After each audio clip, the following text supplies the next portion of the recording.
Ini adalah Homir SK71 Pro. Let's take a look.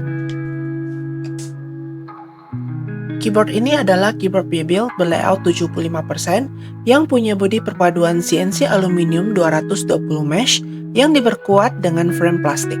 Membuat keyboard ini lebih ringan dan mudah untuk dibawa atau dipindahkan. Keyboard ini tentu sudah full RGB dan ada underglow yang soft. Di sebelah kanan atas terdapat storage dongle dan on-off switch. Keyboard ini memiliki non-flex cut hot swap PCB, PC plate, PCB gasket mount design, dan sudah full foam. Switch yang digunakan adalah switch full foam Panda untuk varian yang berwarna hitam dan Rose Whisper Vicio untuk varian yang berwarna pink.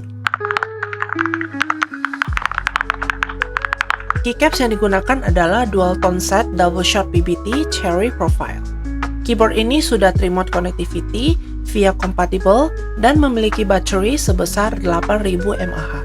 Keyboard ini bisa banget sih untuk dikoleksi dan dijadikan companion untuk traveling. Jadi buat yang mau punya keyboard ini juga bisa cek ke Rumah Keyboard dan Rumah Gaming.